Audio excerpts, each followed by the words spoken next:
paliativos, ambos directores, fundadores de sus centros de cuidados paliativos, generadores de enseñanzas docentes, maestros en los cuidados paliativos. Para mí es un honor que esté el doctor Uriah Guevara López y el doctor De Simone en nuestra casa, en nuestro hospital. Muchas gracias. Es un honor.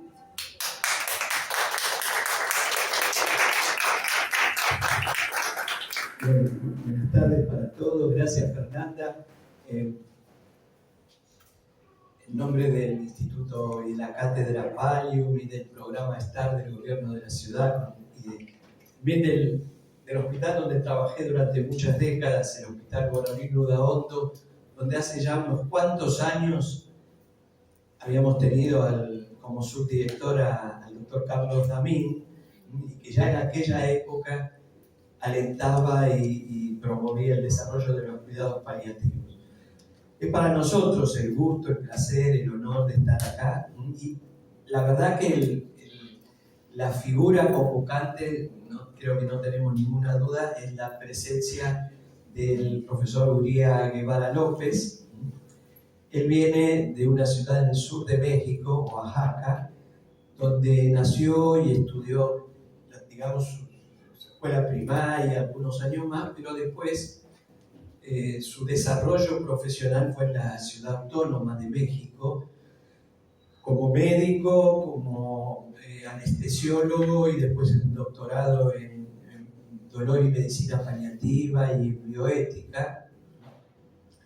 Y es uno de los pocos estudiosos de un tema que es particularmente importante, ¿no? Porque sabemos que el cuidado paliativo indirectamente está relacionado con la enfermedad, porque el centro es el sufrimiento relacionado con la enfermedad.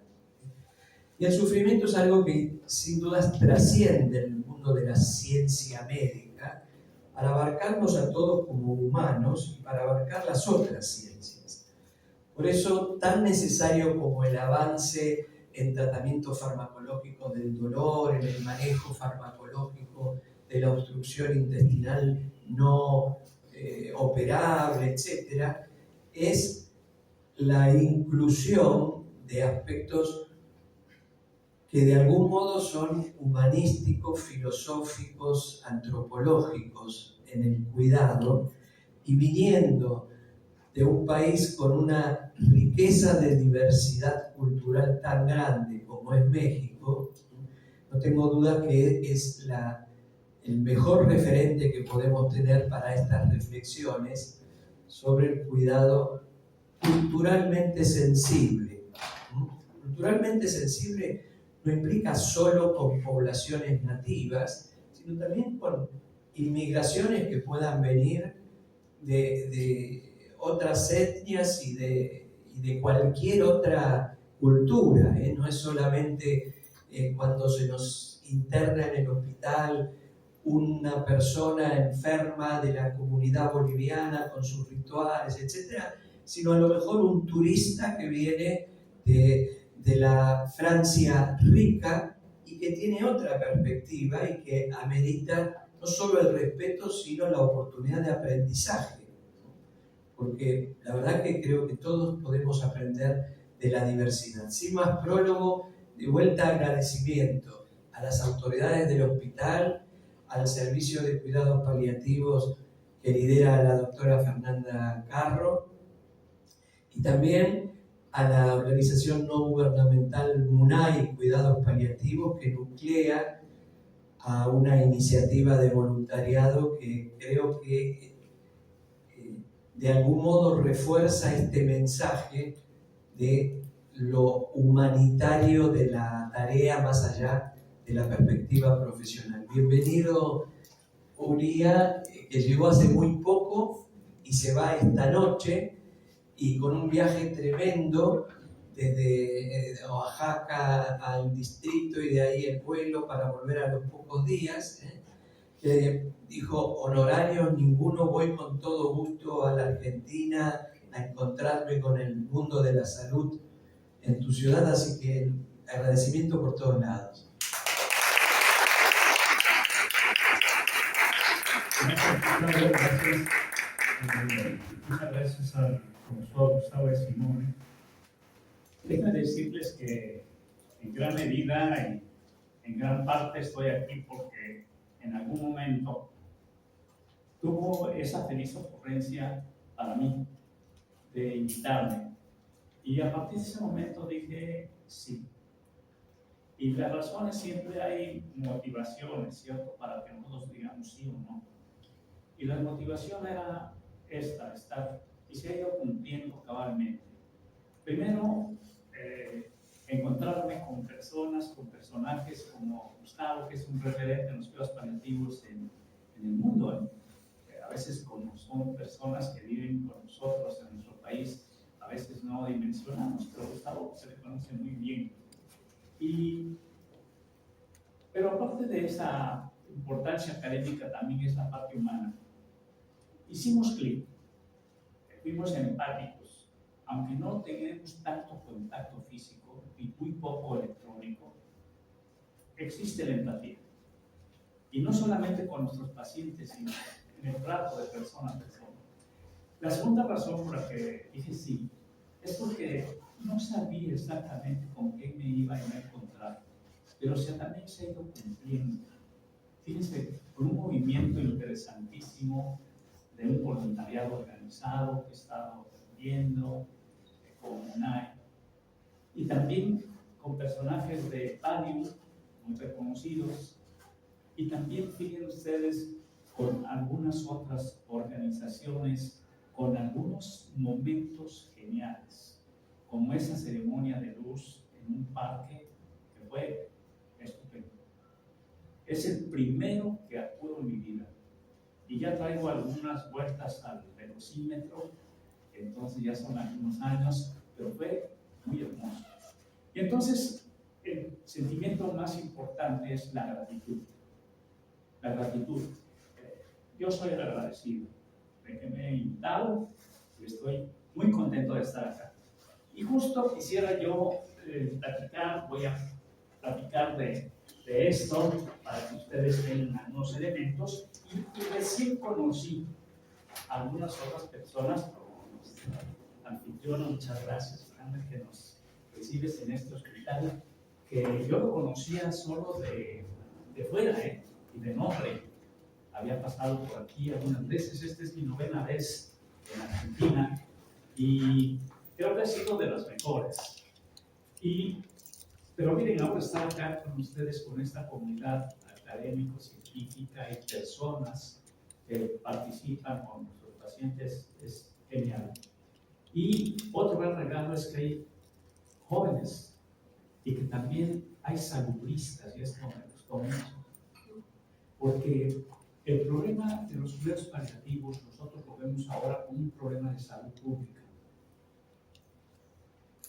Estamos trabajando muy fuerte, diferentes personas en el mundo, para reposicionarlo como un acto humano que nos pertenece a todos y no a la élite que durante muchos tiempos estuvo trabajando y se formaron muchos especialistas que no hemos podido generar la demanda que se tiene. Por eso ahora el enfoque es la atención primaria de la salud. Y los expertos son ustedes, los saludistas. Y estamos todos. Este es un asunto de todos. Porque fíjense, esto, la vida, la enfermedad, el sufrimiento, la muerte, es asunto de todos. No es de esos señores que están enfermos. Todo esto es asunto de todos nosotros. El estar saludables como ahora están ustedes es asunto de todos. Y de procurar la salud también. Pero si estuviéramos con dolor, con sufrimiento, no podemos verlo como un acto aislado individual, que esto es algo que la medicina occidental nos inculcó, nos hizo una impronta. Creemos que el enfermo es el que está ahí, el que está sufriendo es el que está ahí. Y en el discurso, en la retórica, decimos que tenemos que ser compasivos, humanistas, humanizar la medicina, pero en la práctica cuesta mucho trabajo. Entonces, este mundo es de los jóvenes, así que muchas gracias por estar.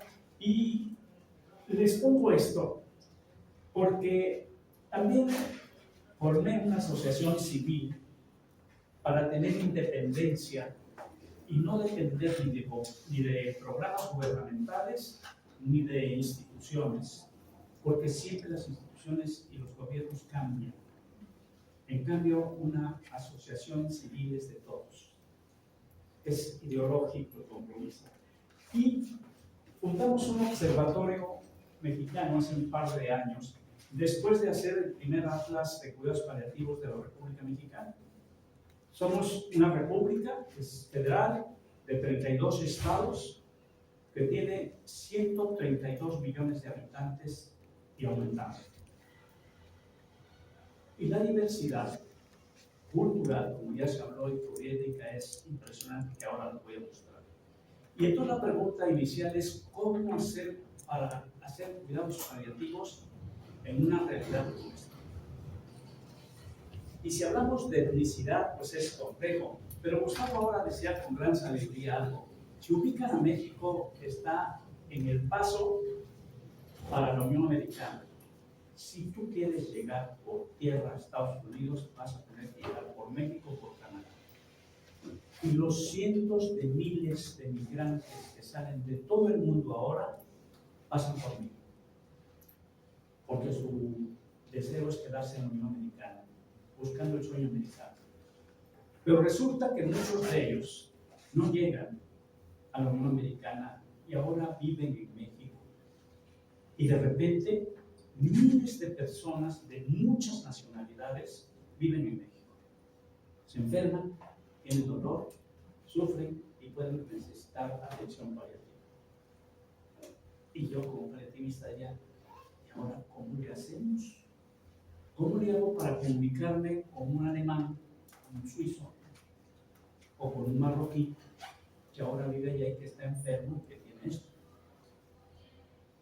Entonces fíjense cómo va creciendo en base a este fenómeno que ahora le llaman gentrificación, ¿cierto? Pues la gentrificación resulta que el estado donde vivo, que ahora se los voy a mostrar, es un estado del sur. Yo soy capitalino de la Ciudad de México, toda mi vida allí nací y allí he vivido, pero me migré a un estado que se llama Oaxaca, del sur, en donde yo había estudiado medicina y tenía alguna afiliación emocional. Pero el destino lo lleva a uno y no es por serendipia solamente, ¿eh? Hay razones siempre. Y hay otras cosas que uno no comprende porque son imperceptibles y pareciera que es uno movido por ciertos ciclos. Entonces, este observatorio mexicano lo fundamos para observar, para ser críticos, para decir lo que no estamos haciendo bien y lo que a lo mejor nos está funcionando. Y de allí, pues fundamos esta maestría de cuidados paliativos. Creo que me dijeron que lo hiciera así. O con el de... así. Ahí está el triangulito. A ver, la flecha es esa. A ver. Hay que achicarla. ¿Saben cómo es? Hay que sacarlo del centro. ¿Será que no esté haciendo lo suficientemente? Ahí voy. ¿Quién viene? Sí, sí. Ahí tocan el... Ahí va. Entonces ahora... Ahí está. Ahora sí. Ahora sí. Y entonces preparé una agenda muy rápida por el tiempo, no quisiera yo ocupar mucho su tiempo, sé que están en actividades clínicas y demás, y tocaré algunos puntos de forma muy rápida, pero siempre bajo estos contenidos. Hablaré un poquito de esta diversidad cultural, a que sea la mención Gustavo, hablar de un concepto muy importante que se utilizó en la última década, la muerte bonita, o la buena muerte, la muerte hermosa. Los conceptos de esta visión de vida, sufrimiento y muerte, el proceso de atención en este enfoque, el enfoque de los últimos días en algunas comunidades de estas que platicaba con ustedes, algunos ritos funerarios que son muy importantes y determinantes en nuestra atención paliativa, Y algo que creo que a ustedes que trabajan en medio hospitalario les va a hacer sensibilidad. Las medidas extraordinarias. En gran medida, quizás 2 décadas, estuvimos empeñados el área científica en hacer medidas extraordinarias para prolongar la vida. Y fuimos logrando, de hecho, los indicadores, ustedes vean, se miden por su tasa de supervivencia y ahora con tal o cual procedimiento o medicamento viven 2 semanas más, lo cual es un logro. Y esa visión es la que nos llevó a tratar de hacer esto. Y utilizamos muchas medidas extraordinarias. De repente utilizamos aminas, trexaminas, robutamina, norepinefrina. ¿Por qué? Porque si no lo usamos se para el corazón. Y en mi guardia no se puede parar, mejor que se pare lo que sigue. Entonces pone un poquito más de deuda. Y así nos llevamos mucho tiempo. Y finalmente terminaré con un enfoque de los cuidados paliativos culturalmente sensibles. Y esto tiene que pasar por la parte humana, fíjense. Y se preparé un collage muy rápido a propósito de estos días que acaba de pasar, de los Días de Muertos, que se festeja mucho en algunas partes de América Latina. Este es el altar del año pasado de la casa de ustedes. Todas las familias ponemos un altar, una ofrenda. Este año no pude estar para ponerlo con toda la familia porque es un acto comunitario, pero sé que pusieron, este es un acercamiento a este altar, en donde ven que están las fotografías de los deudos, que son los que vienen a disfrutar con nosotros estos días. Entonces tiene un profundo sincretismo con las culturas originarias y además con la cultura de los conquistadores. Enseguida estoy por aquí preparando el mole, una comida que se le pone a los muertos. Es una comida que tiene 64 ingredientes, muy compleja de preparar, pero es deliciosa. Y esto se prepara para los muertos. Se prepara en carbón y lo hacemos todos, toda la familia, no lo avisa la cocinera, es un acto comunitario. Porque se lo van a comer todos nuestros muertos, los muertos de Leti, mi pareja, y los míos, y los muertos de las personas que viven ahí. Por eso ven que acá hay unas fotografías que no corresponden a mi familia, pero son los familiares fallecidos de las personas que trabajan en el servicio en la casa. También llegan allí porque allí viven. Entonces llegan todos nuestros muertos, no nada más los muertos de ella y míos. Y esto es interesante porque esto le va dando un sentido de comunalidad, no solamente de comunidad, en donde se pone chocolate, mezcal, y porque los muertos les gusta el mezcalito, y muchas flores de cempasúchil, que es una flor endémica de México y algunos otros países. Es una flor muy singular, es una flor que tiene 500 pétalos que se deshoja muy rápido, y que ustedes lo vieron en la película de Coco, y tiene un significado bárbaro porque esta flor es muy aromática y a los muertos les gusta que huelan bien y los guían en un camino de pétalos de cempasúchil. Y es un pueblo festivo. Este pueblo es un pueblo que no es un pueblo que se lamente de sus necesidades o sus dificultades. Le gusta la música, le gusta comer muy bien. Pero además, en Oaxaca, este es el letrero de un lugar donde se venden las trayudas que un día metan sin internet y ven. De Oaxaca es algo que le llaman la pizza oaxaqueña, es una tortilla muy grande, preparada ahí, es deliciosa. Ahora tengo deseo de comer una trayuda. Y este es el letrero que hay allí, en Oaxaca. Fíjense, Dios nunca muere. Fíjense la profundidad que tiene ese comercial. En ese sitio, Dios nunca muere. Muy festivo, se baila, se hace esto, entonces es un pan de muerto. Y este pan es muy grande, se manda a hacer en especial para los difuntos, y cuando termina la fiesta, el día 2, pues nos lo comemos. Y también las mascotas llegan a este altar, a esta fiesta, y les quiero compartir un cachito de coco, es un pedacito, para que vean el simbolismo ritual, porque todos los personajes que salen en la película existen. Son personas de carne y hueso como nosotros. Y esta película de Disney Pixar recrea precisamente estas fiestas, y creo que aquí tendremos. Está más grande cada día. ¿Dónde? ¿Tú sí me ves? ¡No corras! ¡Ay, qué tienes! ¡Dante! ¡Ay, perdón, lo lamento! Miguel. ¿Miguel? Estás aquí, y puedes vernos. ¡Ay, mi gato! ¡Dime de dónde te conozco! ¡Somos tu familia, hijo! ¿Tía Rosita? Sí. ¿Papá Julio? ¡Hola! ¿Tía Victoria? No creo que esté muerto del todo. ¿Y no está con vida del todo? Hay que decirle a mamá Inés, ella lo resolverá. ¡Es mamá Inés! ¡No logró cruzar! ¡Se atoró en el otro lado! ¿Tío Oscar? ¿Tío Felipe? ¡Ah, hola, Miguel! Algo me dice que tienes que ver con todo esto. Pero si mamá Imelda ya no vendrá aquí. Entonces iremos con ella. ¡Vámonos!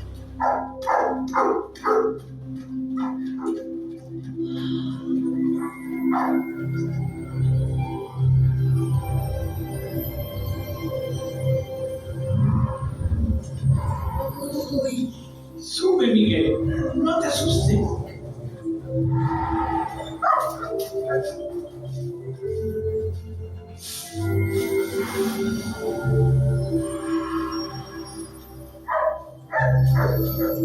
¿Dante? ¡Dante! ¡Dante, espera! Quédate conmigo, amigo. Yo no sé.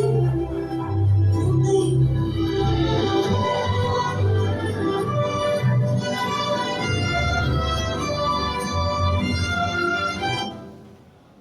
Entonces, este pequeño fragmento tiene muchos elementos de lo que estoy conversando. Esta senda amarilla es las flores de cempasúchil, los pétalos. Son muy aromáticos y es por allí pasan los muertos que vienen de regreso a visitarlos. Y Miguel tiene que ir, el niño, en sentido inverso.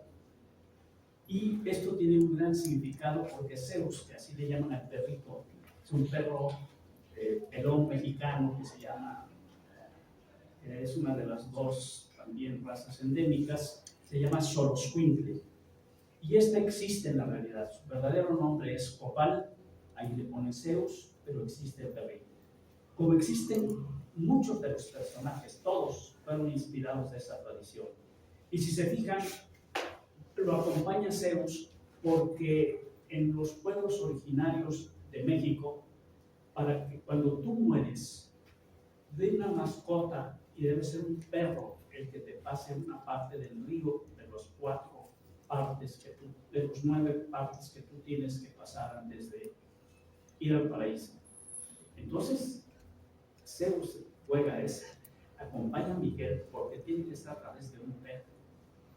Entonces, fíjense cómo pues Disney lo recreó muy bien, pero no sabemos en detalle. Son toda la familia muerta que vino ya a visitar a los vivos, y este es el lugar como se imaginan que viven los muertos. No es un lugar de lamento, de carreras, de cosas horribles como la muerte occidental. Es un lugar maravilloso, que maravilla a Miguel y quisiera vivir ahí. Entonces, esto que es quizás la recreación está basada en una cultura, que es la cultura zapoteca. Todos ustedes conocen la cultura mexica, la cultura de los aztecas, que es la más conocida, ¿verdad? Que los que fundaron la Gran Tenochtitlan, la Ciudad de México, que es muy joven, tiene 700 años nada más. Pero esta cultura, igual que la teotihuacana, tiene poco más de 5.500 años antes de Cristo. Estoy hablando de cuando se hizo la pirámide de Gizeh y de Keops y de Kefren en Egipto, o antes del periodo helénico en los alrededores. Entonces, estas tradiciones son muy importantes y esta cultura zapoteca es precisamente de donde se inspiró porque esta tradición entonces viene de lejos. Y allá les platicaba ayer que hay dos elementos importantes. Todos ustedes tienen un nahual y un atone o un tone. Uno es el animal o energía espiritual que te acompaña desde tu nacimiento y determina tu identidad y destino. Y otro, que es el nahual, es un ser que puede transformarse en animal para interactuar, pero con el mundo espiritual, es tu compañero espiritual. Y fíjense la hermosura. Entonces todo esto se une en uno solo, que es un ser que se llama alebrije. Y el alebrije, en la película también de Coco, ustedes ahora que la vuelvan a ver, ven que hay un puma alado. Ese puma alado es el alebrije, que va a rescatar y a cuidar cuando está en un pozo. ¿Se acuerdan que anda buscando ahí al papá? O sea, el significado que tiene la película, ojalá y la pudieran narrar cada uno de los detalles, es extremadamente interesante desde el punto de vista antropológico. Pero ¿qué pasa con la Tona y Nahual? Son guías espirituales para el más allá. Entonces estas personas cuando enferman y tienen la visión de la muerte saben que no están solos. ¿Ustedes han oído de los compañeros espirituales? En muchas religiones se habla de los compañeros espirituales. A la cultura angélica dicen que son ángeles. Pero estas personas dicen que son seres espirituales que siempre están con él. Y que no debes tener temor porque sabes que te van a acompañar y a guiar, sobre todo ahí en lo desconocido. Y esto, fíjense cómo va generando un estado de ánimo importante. Y si nosotros como paliativistas no comprendemos esto, que es lo que piensa nuestro paciente, ¿cómo podemos hablar con ellos de la muerte? De la muerte occidental, como nosotros la aprendimos, no nos entienden, no nos comprendemos. Entonces, esto es importante. Fíjense que aquí está el alebrije del doctor Gustavo de Simone. Él es iguana más conejo. Uno es un tone y otro es un nahual. ¿Y cómo lo saqué? Porque le pregunté su fecha de nacimiento. Es muy importante el día, el año en que naces. Eso determina toda tu vida según estas culturas.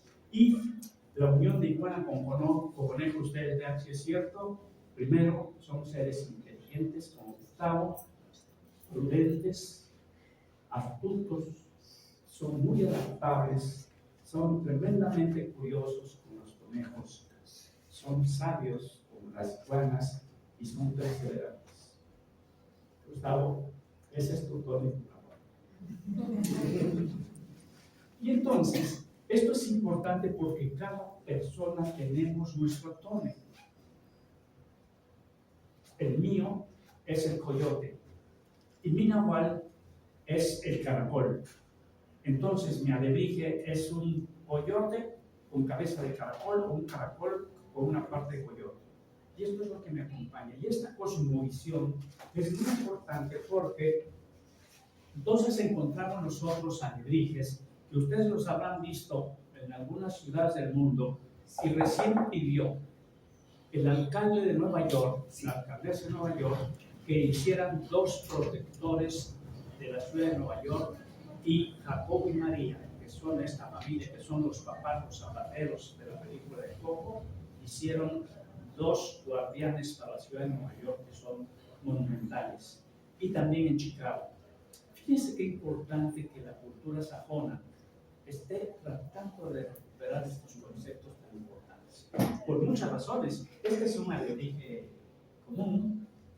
Y yo quisiera irme acercando, para no hacer largo esto, que esta parte de esta agenda que les puse, tenemos que hablar los paliativistas de esta diversidad como un concepto fundamental. No puede haber arquetipos de cuidados paliativos como hicimos 2 décadas. Había hasta guías de práctica clínica para el manejo de paliativos, normas oficiales mexicanas para el manejo de los cuidados paliativos. Es decir, este reduccionismo que trataba de ayudarnos porque necesitábamos algo para trabajar y vimos que no nos funcionaba, porque en la República Mexicana habitan 68 grupos indígenas. 68. Tienen una lengua originaria propia, además hay 11 familias lingüísticas y 364 variantes dialectales, dialectos. Imagínense, cuando dicen es mexicano, sí, pero hay que preguntar, ¿y como de dónde eres mexicano? ¿Qué parte de México? Esto es muy importante porque cuando piensan en un mexicano, piensan en un mariachi, en un charro, ¿verdad? Con Pedro Infante o algo así, o en las películas, o en Cantinflas, también otro célebre mexicano. Entonces, bueno, espérame, como que, ¿de qué grupo eres? Porque así son tu cosmovisión. Entonces yo, paliativista, tengo que tener esa sensibilidad para poder esto.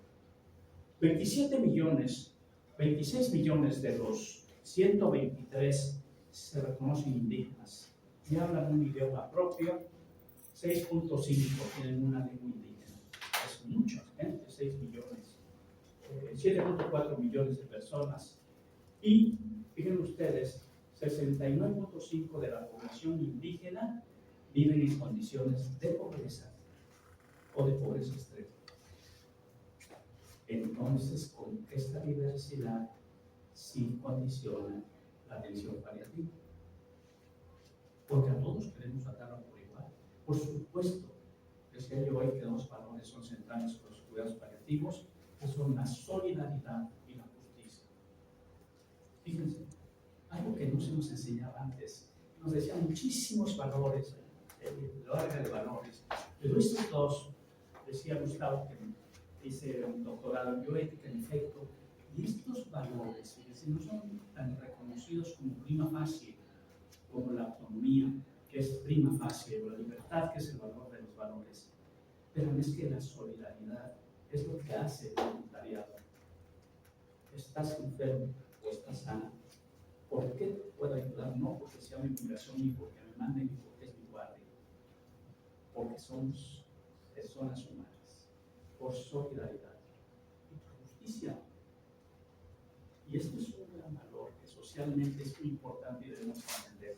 Y esto, pues entendiéndolo para ir formando nuestros propios materiales y publicar esto en algunos libros, pero también en algunas publicaciones que están en revistas de alto impacto, indexadas, que a lo mejor ustedes pueden ver por ahí. Pero mucho de esto que hoy les paso está todavía no publicado y estamos en ese proceso. Este es el mapa de la República Mexicana y vean ustedes que estos grupos, que aquí está el nombre de ellos, de todos ellos con diferentes colores, están distribuidos como en parches. Y en esta zona vive la mayoría, ¿cierto? Y en algunos estados no hay nada. Los estados fronterizos y del norte de la República no tienen pueblos originarios.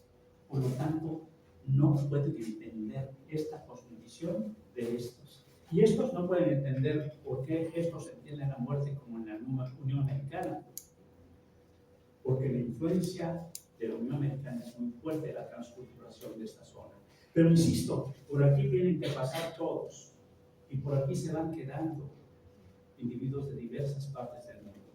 Y ven ustedes que el estado de Oaxaca es aquí. Aquí, donde hay más pueblos originarios, es donde vivo.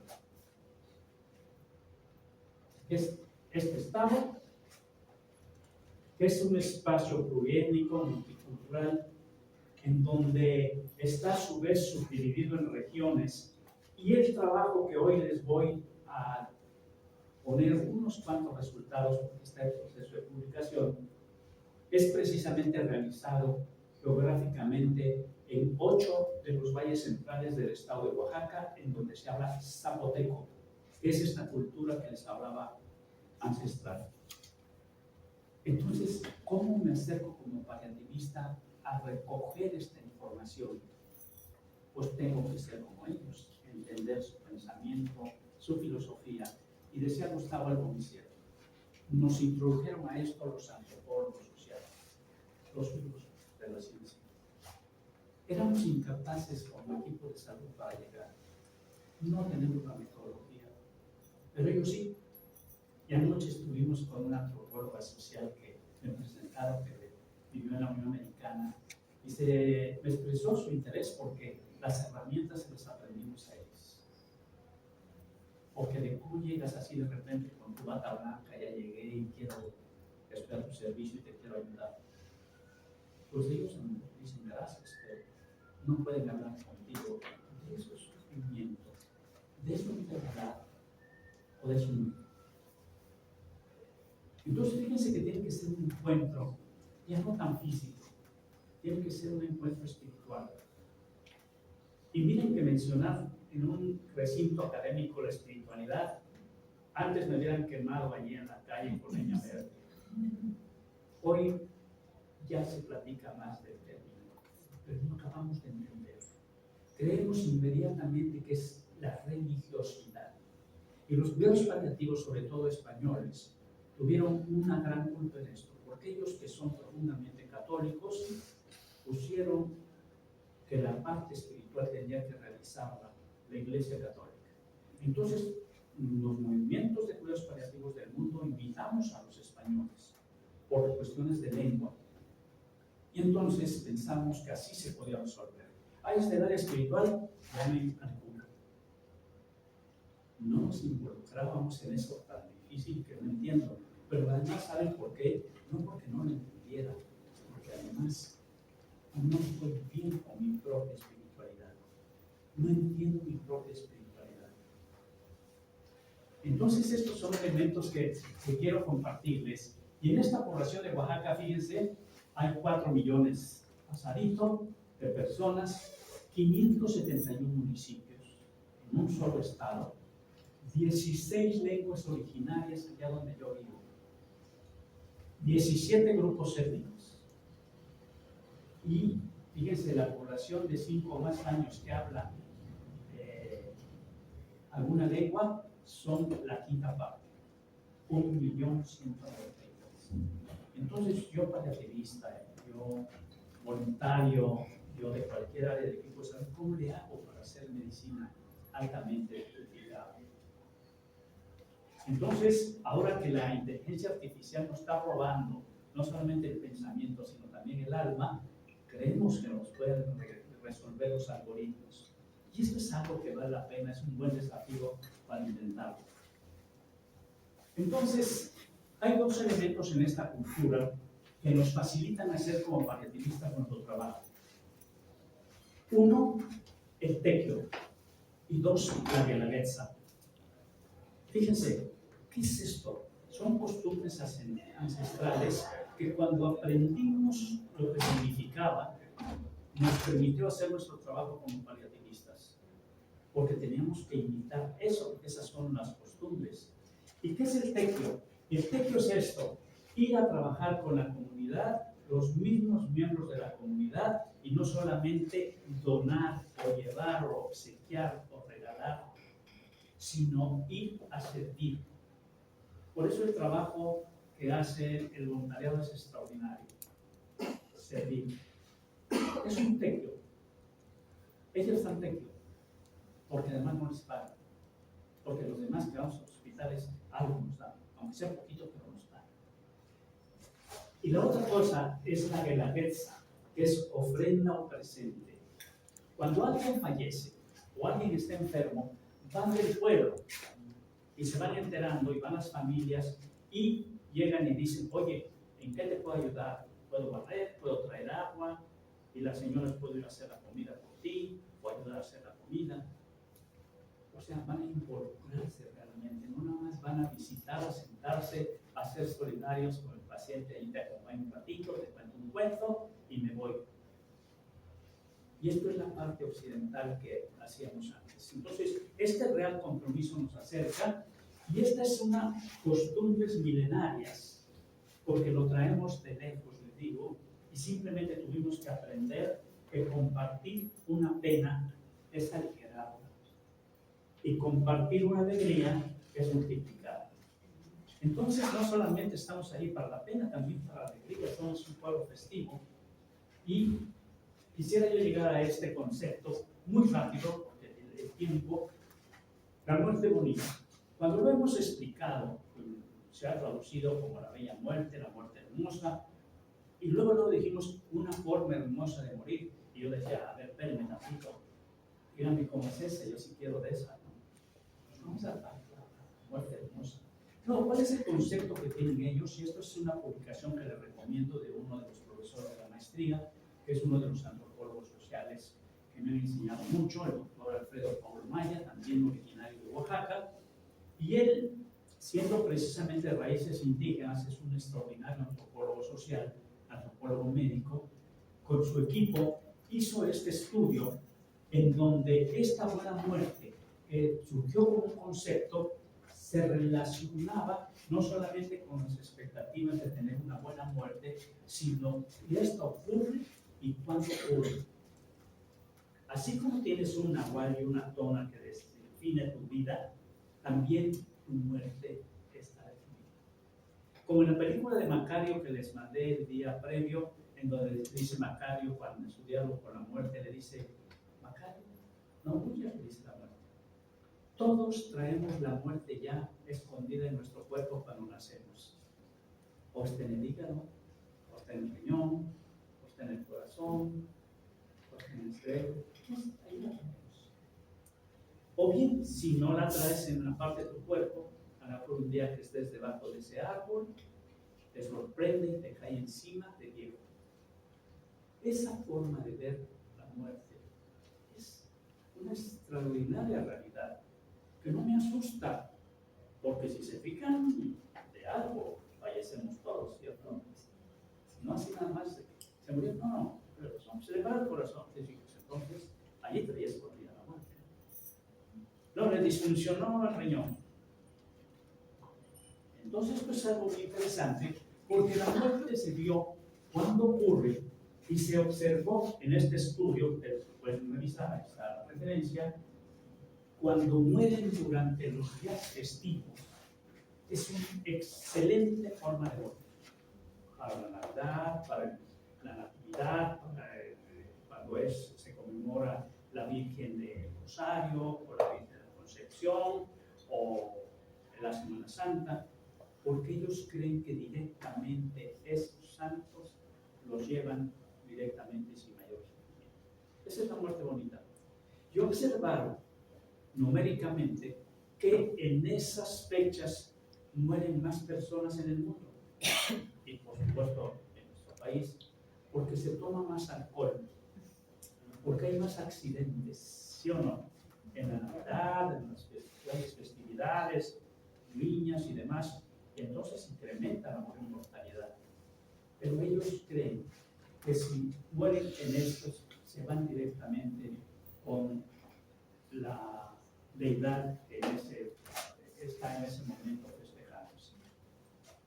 Y esta es la publicación que les quiero compartir, que está en proceso, y con esto quiero terminar, que es una investigación etnográfica, es una investigación de campo.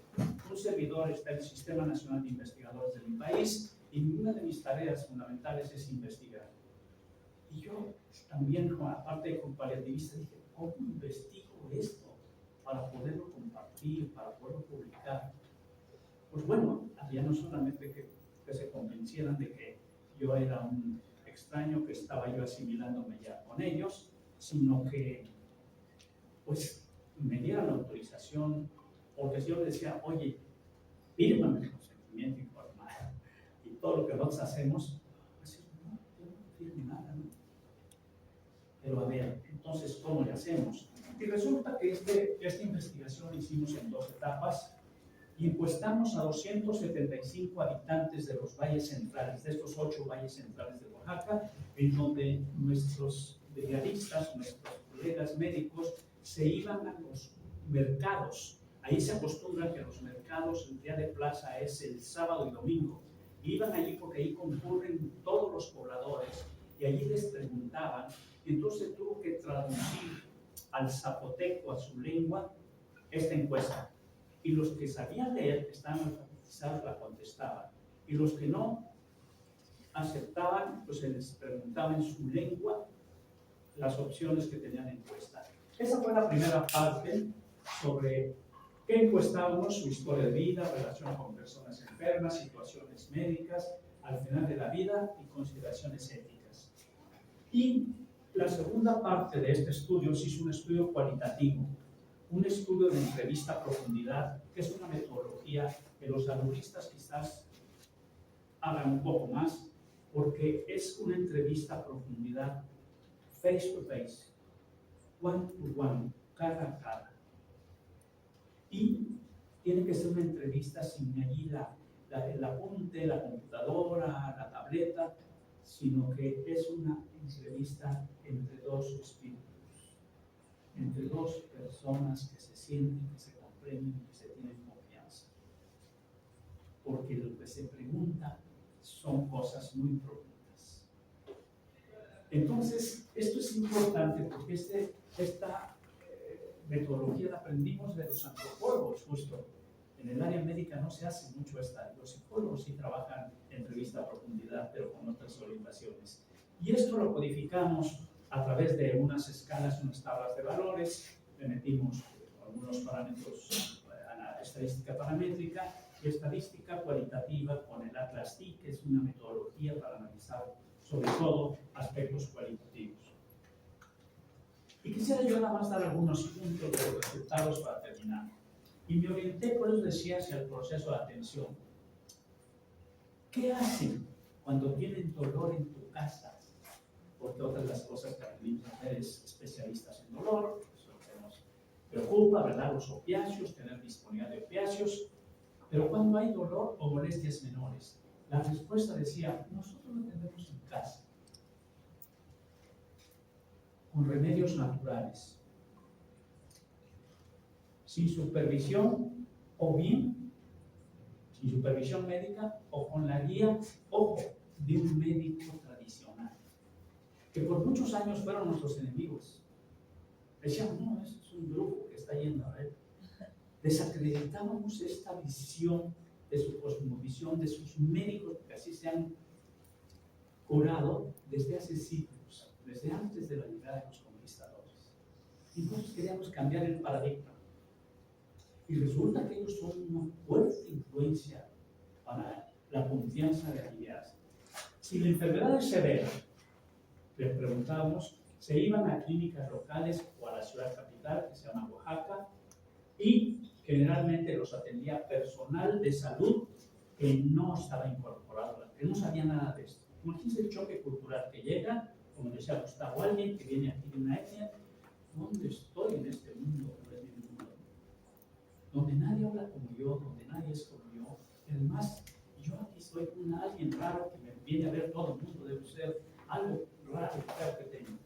Si la enfermedad es grave, muy grave, ellos dicen, no, se atiende a través de un cuidador. El cuidador primario, que se llamó principal, que generalmente es una mujer. Una mujer cercana al paciente, ojo, no necesariamente familiar, ojo, cuidador que puede ser de la comunidad, comunitario.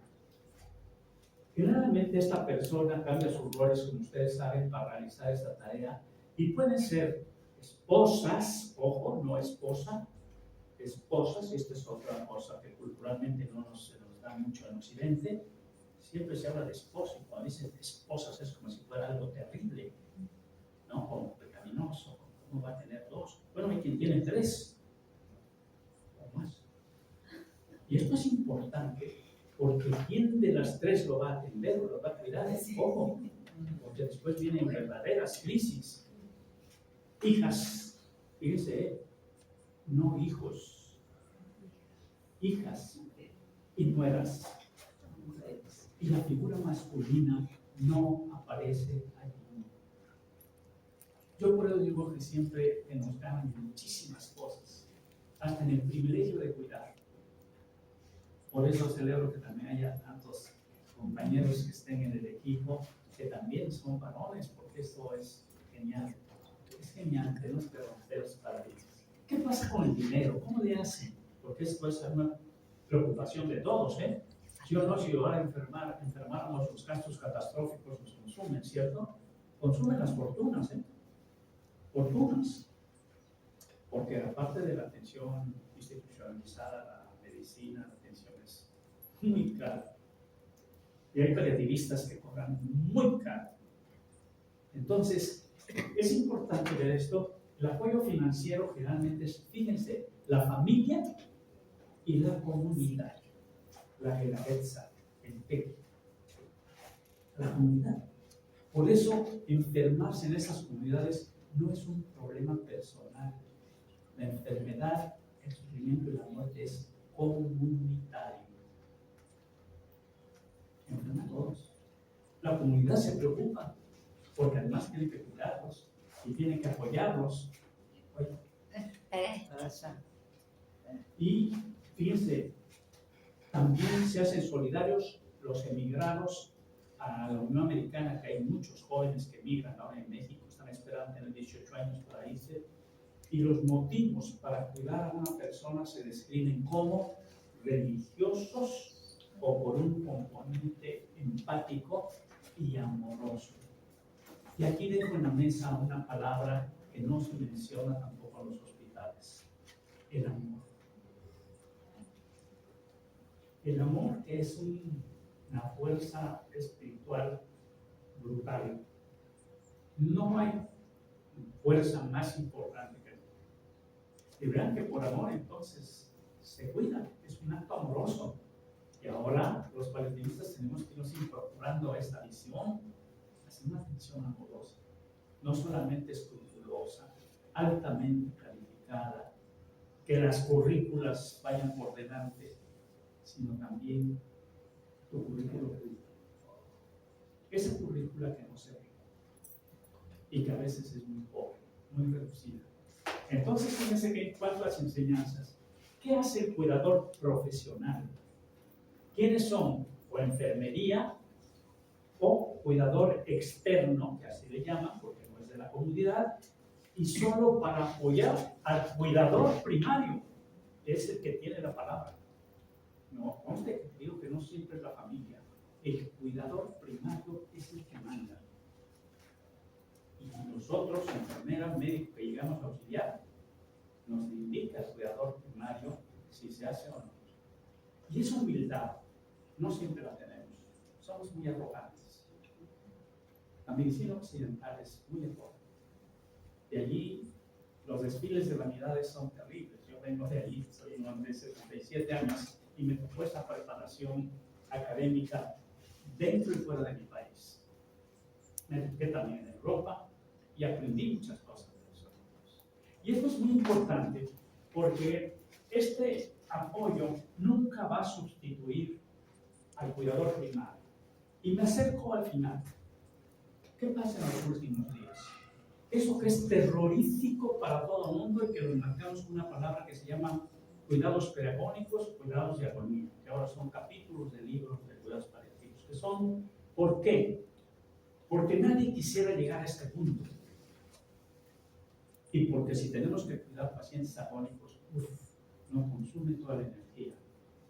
Terminamos verdaderamente agotados como paliativistas. ¿Por qué? Porque es este intercambio de energía poderosa, amorosa que tiene que haber para eso. ¿Qué pasa con la enfermedad grave? Pues fíjense ustedes que ellos no ven bien las técnicas invasivas, mutilantes o limitación del esfuerzo terapéutico. Ellos dicen no. En estas culturas, no. Oiga, pero miren, hay unos bloqueos extraordinarios, de alcohólogo y anestesiólogo, entonces miren, unos bloqueos para quitar el dolor, inhibir la cadena simpática. ¿Lo va a curar? No. Entonces no. Oye, pero fíjate que tenemos que cortar la pierna para que tú sigas viviendo. No. ¿Voy a vivir mucho? No. Entonces, no. Entonces, fíjense esta lógica tan sencilla que choca con lo que nosotros pensamos y que de alguna manera esta limitación del esfuerzo terapéutico es voluntad del paciente. Se dice sí o no. ¿Qué pasa con los pacientes con pronóstico reservado corto? No quieren medidas extraordinarias y ellos buscan medicina tradicional como alternativa. La medicina tradicional, ¿qué hace? La atención médica solo cuando hay problemas de salud grave. Si no hay problemas de salud grave, se atienden con medicina tradicional y generalmente busca atención de un médico indígena tradicional. Esto llevó a mi país a hacer un programa en donde aquí está la clínica de medicina alopática y aquí enfrente está la clínica, igual en espejo, de medicina tradicional. Porque a veces se salen del consultorio de medicina alopática y se van a medicina tradicional. ¿O al revés? Entonces empezamos a compartir ese conocimiento. Y esta cosmovisión zapoteca de la que les hablo es genial. Miren, la muerte, y ayer platicábamos con un sacerdote, la muerte no es un final absoluto. Eso lo traemos en los genes. Esta cultura zapoteca sabe que la muerte no es un final absoluto, que solamente es un momento, como los budistas, para algo que todavía no conocemos muy bien, pero sin duda existe. Y fíjense esto que esperanzador es para un paliativista cuando le dicen, y ellos nos lo dicen, no se preocupe tanto, porque esto no es el final. Usted y yo nos vamos a ver después. Analiza, ¿no? Pues sí, eso es cierto, nos vamos a ver después. ¿Cuánto tiempo? ¿Quién sabe? O a lo mejor no tan después, ¿no? Entonces esto es tan importante, si no solamente es una transformación, fíjense. El concepto de transfiguración que hay en todas las religiones y un tránsito, como esa senda de flores de cempasúchil donde va Coco, donde va Miguel, corriendo en sentido inverso, como cuando yo venía para acá, en lugar de ir para mi casa, venía para Buenos Aires, yo en sentido contrario, de eso me acordaba. Y va sobre esa alfombra de flores de cempasúchil, de pétalos, de esa flor aromática que les digo, amarilla, ese sendero, es genial esa imagen, por eso esa parte es. Y va acompañado de su perro, porque todos ellos saben que en este viaje que se emprende con la muerte, van acompañados de una mascota. Por eso es tan importante que se celebren las mascotas el día 27 y 28 de octubre, antes de que vengan los difuntos. Se pone un altar para las mascotas también. Y luego los angelitos y luego los muertos grandes. Entonces, este es un caracol ritual que lo tuve en casa y le tomé una foto y se los quise poner, porque en muchas culturas mesoamericanas se toca el caracol. Y este caracol es el que tocaron cuando nombraron presidente al anterior presidente de mi país, porque fue un amigo que es un curandero de esta región, invitado con todo un grupo de curanderos para hacer un acto importantísimo de darle el bastón de mando al que iba a mandar. Fíjense, el que va a mandar un presidente recibe el bastón de mando de todas las etnias de México. Si no, no puede mandar. Esto fue únicamente con el anterior presidente y ahora la presidenta que tenemos, ¿eh? Pero antes, con los periodos neoliberales, esto era una barbaridad, ¿no? ¿Cómo van a decirle al que manda cómo mandar? Entonces, este es el caracol que tuve por ahí en casa. Y los ritos funerarios, para terminar, es un acto comunitario, había dicho. Tan pronto como escuchan la muerte de un vecino, dan de cuenta que fallece hoy en la mañana, yo me levanto muy temprano, medito de 6 a 7, y cuando estoy empezando mi meditación, escucho un perifoneo en donde ponen música a todo volumen en el pueblo, y es la música de un difunto, en donde eran sus melodías que le gustaban, ponen 1, 2 y empiezan a anunciar a todo el pueblo que falleció fulano de tal, de la familia tal. No es una persona la que falleció. Uno murió, pero es la familia, que es parte de la comunidad. Por lo tanto, el acto a partir de ahí es comunitario y empiezan a llegar. Tan pronto como escuchan la muerte, van a la iglesia, piden que suenen las campanas para marcar la muerte, avisan a todos del fallecimiento, y cuando hay una enfermedad terminal, no sorprende, la comunidad ya está involucrada. Cuando le dicen, oye, fíjate que ya no tiene opción y va a fallecer, ya no hay sorpresas. Ya venía la comunidad involucrada, apoyando, asistiendo, vecinos, la iglesia solidaria, ayuda a preparar a todos para el final. Y cuando digo preparar a todos es que llegan con el techo de la guerra a apoyar para que no haya gastos catastróficos. La ceremonia funeraria no es un evento triste, siempre hay banda. Ayer escuchamos mariachis, y bueno, no es tan raro que en un velorio haya mariachis o bandas grandes, con la música que le gustaba, la cual va a tocar todos los días, porque se velan 7 días y los 7 días se le da a la comunidad de desayunar, de comer y de cenar. Si ustedes van, pueden entrar y comen, o desayunan y cenan, o los 3 alimentos. No te preguntan si eres de la comunidad, esto es para todos. Fíjense qué interesante. Pero también ellos reciben si tú llevas un canasto de pan, o llevas velas, o llevas mezcal. Sí, saben qué es el mezcal, ¿no? Una bebida de agave, más fuerte que el tequila. Unos colegas dijeron, sí, se nos tomamos.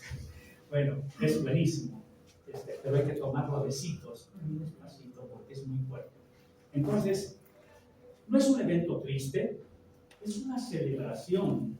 Es una celebración porque fíjense que allá en estas poblaciones no se crema, se entierra. Porque el cuerpo vuelve a la tierra, es un reencuentro del sol, porque somos el pueblo del sol con la tierra.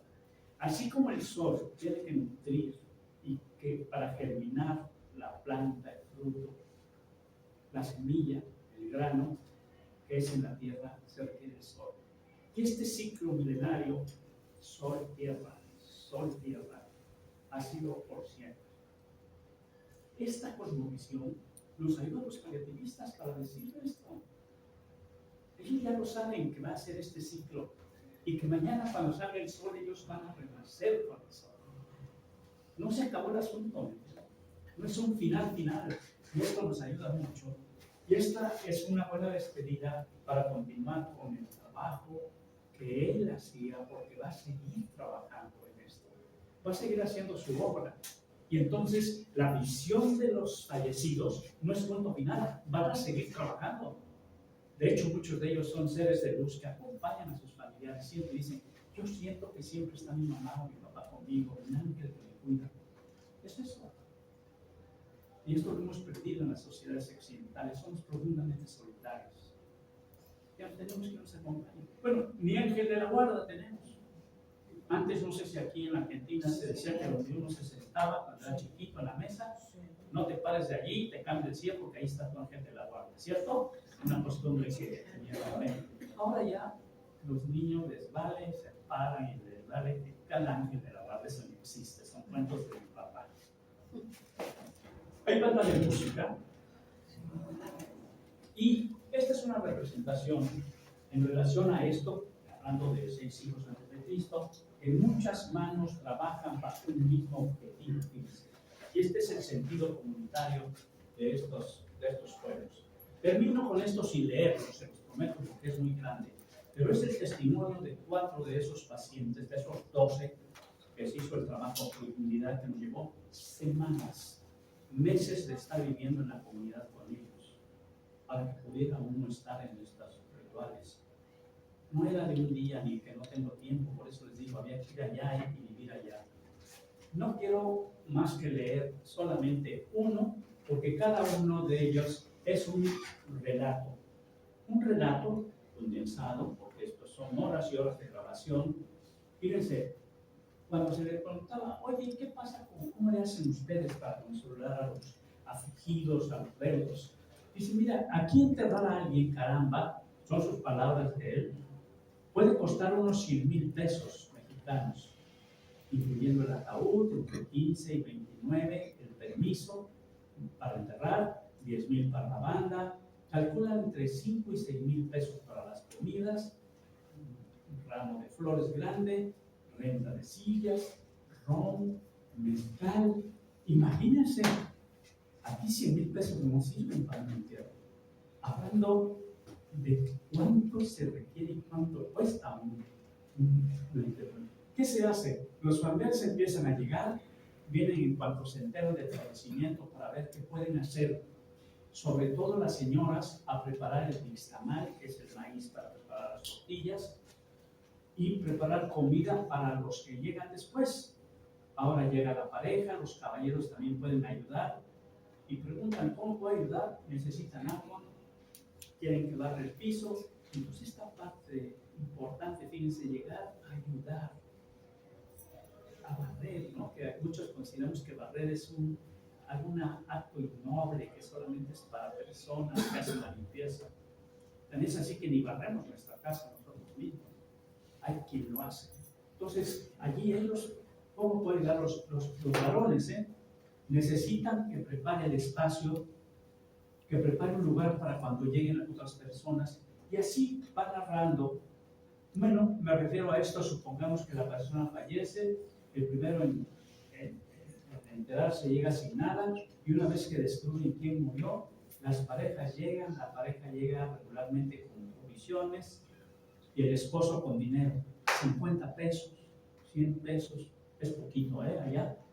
Lo que esté a su alcance, así es como se apoya mutuamente económicamente. Si la gente va a visitarlo, eso también se llama guelaguetza, que es lo que les decía. Y en la guelaguetza, porque sea o no pariente tuyo, pertenece a tu pueblo. Ahí está lo comunitario. Vas a visitarlo a él y a su familia. Vas a visitar al difunto y a su familia. Ya sea que ayudes económicamente, que lleves maíz, frijoles, esto es la guelaguetza, para ayudar. Entonces, esto que estamos por publicar tiene muchísimos más conceptos que no quiero ya entrar en detalle por ahora. Ir terminando con esto, esta imagen es extraordinaria. Esto se le llama una rueda de vida. Es una celebración que hacen cuando ha fallecido alguien y se reúnen muchos líderes comunitarios y muchos de ellos son curanderos, sanadores. Este es el amigo que les digo, que es mi amigo con su caracol, que les tomé una foto porque me lo dejó en casa con un resguardo durante un par de semanas mientras hacía viajaba a Londres a una conferencia de esto y me encargó esto que es tan importante para él, su caracol ritual, y yo lo sentí así como un tesoro que tenía yo que cuidar, no sabía cómo cuidar un caracol. No puede cuidar la lana, ¿cierto? En el banco, en una caja fuerte, y un caracol así tan importante, ¿dónde lo pongo? No se vaya a estropear, a caer. Intentaba yo tocarlo y no salía nada, puro aire. Entonces, es algo muy interesante, porque en esto, si se fijan, le llaman rueda de vida, de salud. Aquí está el mezcal, que no falta, mucho pan, frutas, tortillas, agua y flores, porque todo esto es comunitario y todos hacen esta ofrenda que luego se comparte con ellos a la salud, porque son estos los valores participantes. Termino como beticista diciéndoles que los valores que identificamos nosotros en este estudio etnográfico, primero, el 75%, el servicio.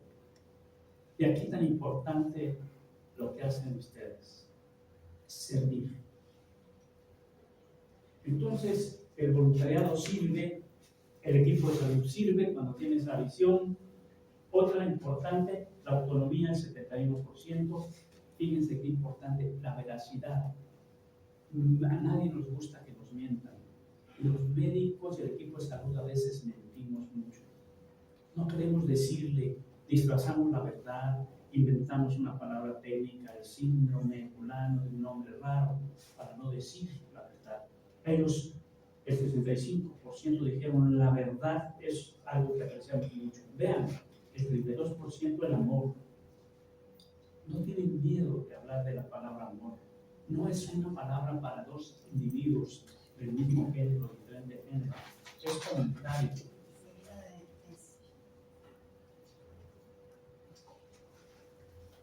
La honestidad. Y los menos importantes fueron, fíjense, la igualdad, la belleza, la pureza. Marginales. O sea que estos son también los profundos valores que tiene la cosmovisión de estos pueblos. Entonces, hay algunas láminas más. Ya aquí termino, porque únicamente servirían para ilustrar esto. Esta es una flor, la flor de cempasúchil que les he estado hablando. esta donde fue Coco corriendo en su senda, son flores que tienen pétalos, 500 pétalos cada flor, y se deshoja y es muy aromática y dilata muchos días. Por eso todo el tiempo que está en el altar es muy aromática. Y se pone una senda, un caminito del altar a la entrada, porque es donde entran los difuntos. Si no hay esa senda, no entran en el altar. Fíjense, es como la película de Coco, es por una senda donde va pisando él y el carrito. Y donde va Zeus. Y esto es importante porque la leyenda de esa flor no es así a secas, que la hayan escogido. Resulta que la flor era una princesa, de estos pueblos originarios. Y resulta que tenía un amante que era un príncipe, que era guerrero, y murió en la batalla. Murió en la batalla. Como morir en la batalla te convertía en Dios, por lo tanto era un alto honor y él murió así. Y se convirtió en un colibrí. Y entonces, el colibrí, cada que llegaba a la flor, porque la princesa se convirtió en cempasúchil, y cada que llega el colibrí a fecundar a la flor, a la polinización, siguen encontrándose, y eso es algo muy hermoso porque es el amor perenne y duradero. Forever y para siempre. Gracias.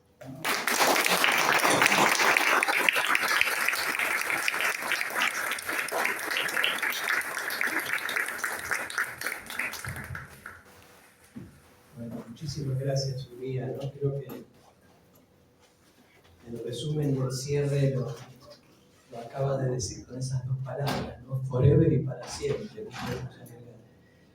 Creo que esto ha sido una clase magistral de bioética, ¿no? Porque la esencia del mensaje es el tema de los valores. Y me surge también una primera reflexión que tengo como la impresión que en nuestra sociedad a veces se corre un poquito la discusión y la reflexión sobre los valores y se focaliza demasiado en el tema de los derechos, las leyes, las reglamentaciones, que debieran presuponer cuáles son los valores a defender en la sociedad, ¿no? Un poco el mundo moral y de los valores antecede al mundo jurídico. A veces acá se pretende arrastrar desde el mundo jurídico valores que algún iluminado puede sostener, pero que no estamos convencidos que reflejen los valores de nuestra sociedad. Esa es como una primera reflexión. Tenemos algunos minutos para alguna pregunta, aporte. El único límite es que no pierda el vuelo el día, porque ya mañana tiene sus tareas allá en Oaxaca. Yo tengo una pregunta para el doctor. Doctor, disculpe porque me quedó una duda con respecto a cuando usted dice que se le entrega el mando a la persona que va... perdón. ¿Ahora? Disculpe, yo le quería hacer una consulta que es la siguiente.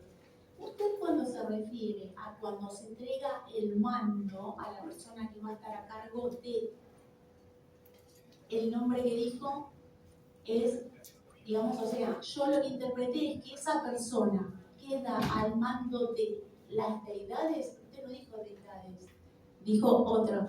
¿Interpreté bien? Bien, sí, realmente quien otorga esa autoridad es el paciente. Él dice quién quiere que lo cuide, quién quiere ser el cuidador primario. Claro, es el primario. Y entonces nosotros como